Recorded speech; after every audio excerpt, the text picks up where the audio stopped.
This case is one of the worst intoxication manslaughters. It's on video where he plows into Mr. Addison, who's at a stoplight on a motorcycle, and while trying to get away, runs over him and the motorcycle again. I think the best we can do at this point is this man spent 50 years in prison where he cannot hurt anybody else due to his own selfish decisions.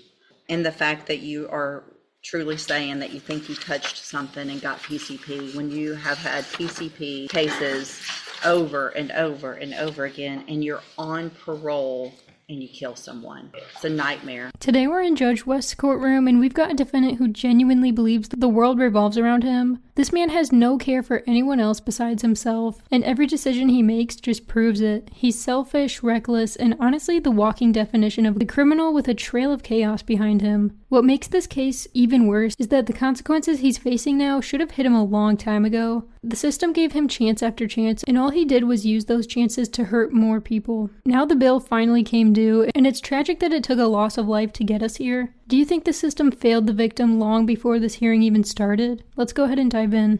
Good morning. Are you Christopher James? Yes, ma'am.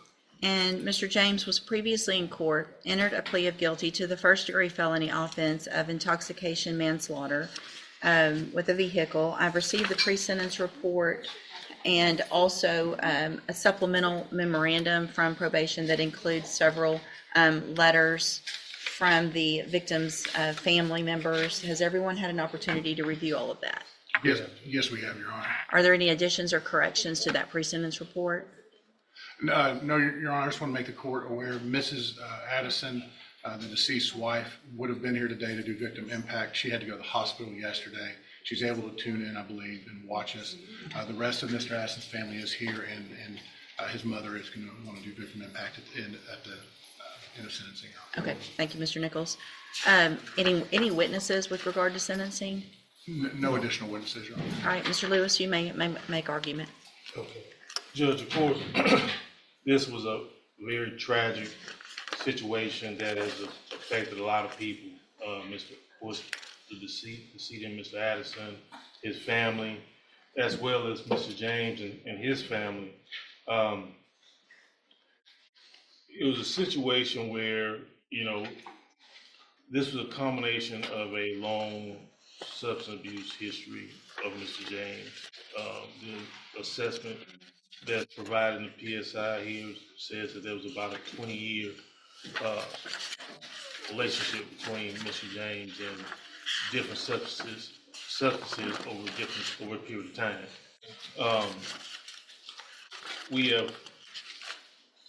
The one thing I can say is that once Mr. James went through this situation with his accident, he has been doing everything he can to try to better himself. He has got his high school diploma. He's was baptized and has definitely changed his ways and going to his faith and continuing in that regard. He's also got some different certifications that he was able to receive dealing with OSHA. I think it was Men's University, things of that nature to try to better himself, Judge. Now, the defendant strolls into the courtroom with a swagger, chin up, shoulders back, acting like nothing can touch him.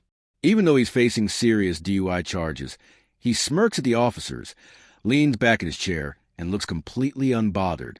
When Judge Boyd begins reviewing the case, the defendant nods casually as if he's listening to a joke, not a potential life-changing hearing. His fearless attitude fills the room, and everyone can tell he doesn't understand the gravity of what's coming.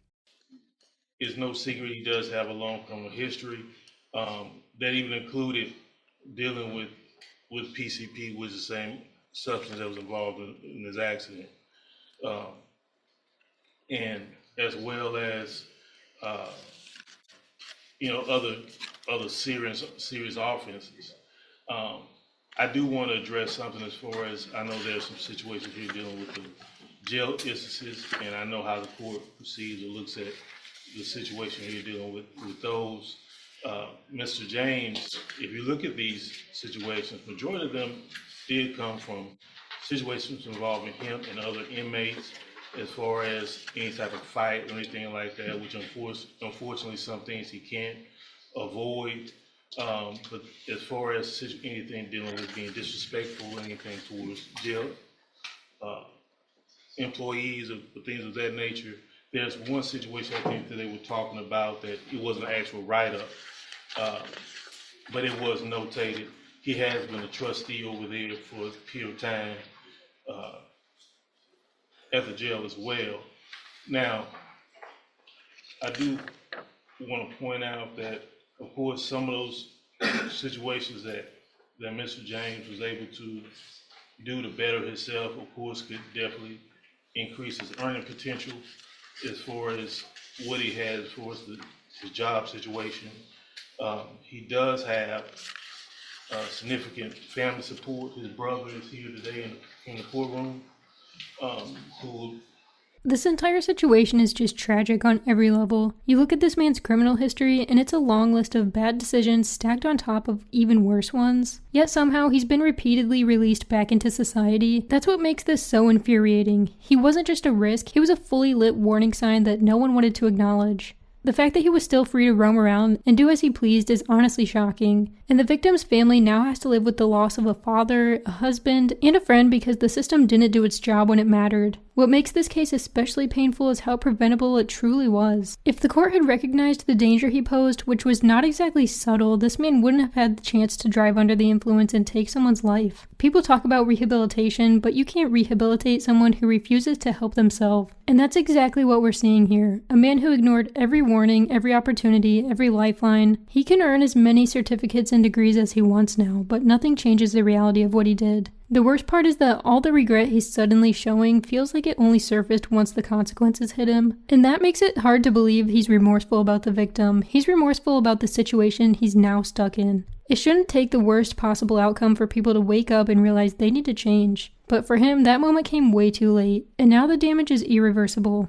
in any way is there to try to help him, including helping secure employment. My understanding is the plan, once he is able to be released, is for him to be moved to Houston, Harris County area, to be close to his brother, to help him with everything over there. Now PSI did have a recommendation for his different vehicles that support that's available to him through the probation department. What I will say is that everything that has been recommended, he definitely needs and will be better for him. We are not asking for a specific number or anything like that. We just want him to be able to, of course, make amends for this situation as much as possible, which could include some of the restitution there. I think the amount is over $100,000 for his restitution there to the family. Now, like I said, he has made a plan to try to better himself. He has a family that supports him. He is doing everything he can. He understands that this was a tragic accident, but one he was definitely responsible for. And what we're asking for is as much leniency as possible from the court, for him to be able to move forward with the situation, be able to make amends as much as possible. And I think he did provide a letter to the court as well to kind of speak to that as far as an apology letter that was to the family, his family, the family of the victim, as well as to the court, Judge. And I've received that. And so that's what we're asking for today, Judge, is for everything to be considered. We understand this is, you can't bring that person back. He can't just go back to make amends with Mr. Addison, but he wants to try to make as much of amends as he can to society and do better going forward, Judge. Thank you, Mr. Lewis. Mr. Nichols. Your Honor, I think any consideration to Mr. James's due was given when he got a 50-year cap. I have no hesitation asking the court to exercise the full 50 years. This case is one of the worst intoxication manslaughters. It's on video where he plows into Mr. Addison, who's at a stoplight on a motorcycle. and while trying to get away, runs over him and the motorcycle again. It's horrific, Your Honor. What is also just inconceivable to me is that a man who is on parole for several possessions of phencyclidine, PCP, finds himself behind the wheel on PCP again. And this time it ends in the death of somebody. His criminal history is extensive. It starts with minor drug offenses, then a conviction for aggravated robbery, and then I believe it's 5 drug convictions all at the same time in 2020, for which he was quickly paroled out and on parole when this happened. The fact that he gets to make plans in his mind for a day he's set free, I find rather offensive, and I think the Addison family finds offensive. They lost a son, a brother, a husband. The prosecutor presents the crash report, the failed sobriety test, and the dangerously high BAC. Still, the defendant stays arrogant, interrupting to make excuses and shrugging off the evidence like it's nothing. He even laughs during part of the testimony, making the gallery gasp. Judge Boyd watches him carefully, noticing every gesture, every smirk, every sign of disrespect. The judge's expression grows colder with each moment the defendant continues pretending he's untouchable. Nothing we can do in this courtroom makes that better.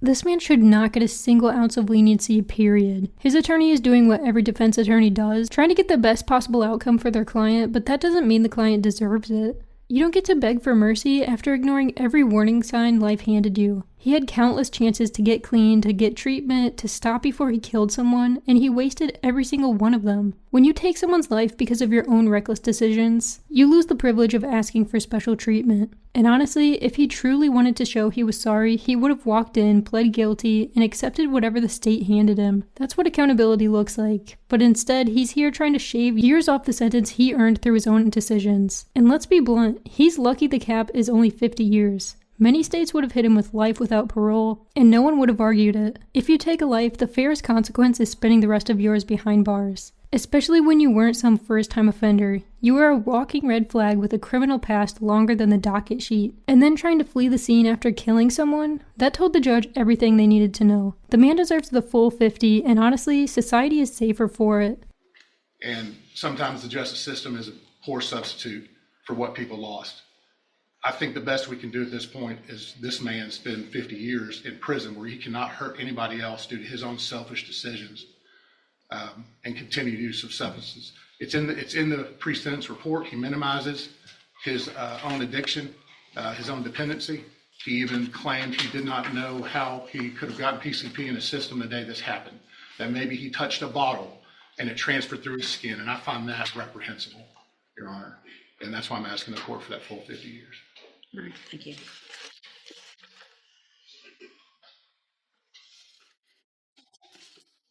So, Mr. James, a couple of things that Mr. Nichols didn't say that I think are also extremely important is this isn't your first driving while intoxicated. This is your third. And so you didn't learn in 2006. You didn't learn in 2017. 2017, you got your second DWI. You were given probation. It was revoked. I appreciate that you entered a plea of guilty because for myself and for the family, I'm glad we didn't have to see what it looks like this would look like on a video because it is just horrible. And the fact that you are truly saying that you think you touched something and got PCP when you have had PCP cases over and over and over again, and you're on parole for possession of a controlled substance and you kill someone. It's a nightmare. Sure, go ahead. Can I say something? You know, that night that accident happened, I've been clean the entire time I was on parole. Okay, now I stopped off at a friend's house to give him some advice about what he was doing. And during that time, I did contact a bottle of his. You know, I was not high at that time at all. It was in your system. Yes, ma'am. If you know how I fight you. At this time,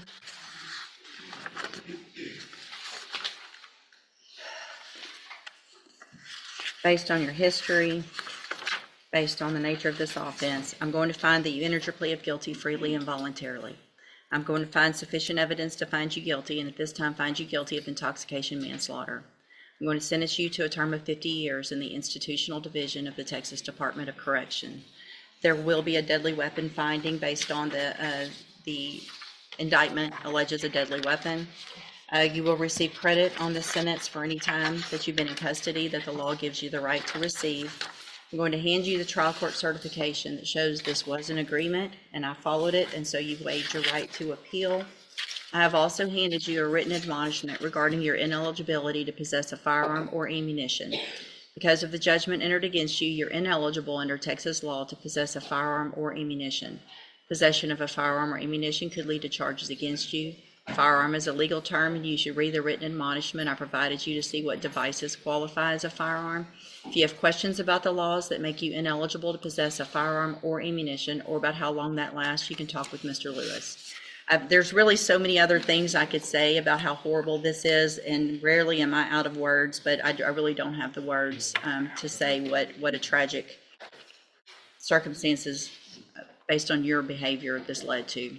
Y'all can have a seat at council table for the victim impact statement. We'll go off the record. Is he really trying to tell the court that the PCP in his system came from simply touching a bottle? Come on, it was in your system, and you've been down this road more times than anyone can count. There's no amount of excuses that's going to make anyone believe that story, not the judge, not the courtroom, not a single person watching this. And honestly, he wasn't getting a shred of sympathy anyways, because his actions spoke louder than anything he could say. The judge handed him 50 years, and that was absolutely the right call. His selfish decisions and complete disregard for human life left a family shattered forever. And while he's responsible for what he did, it's hard not to look at the system too and wonder how someone with this many DWIs, drug cases, and violent incidents was still walking free. When someone's record looks like a warning label, maybe that's a sign they shouldn't be out risking other people's lives. But here's the real question: how many preventable tragedies slip through the cracks before the system finally changes?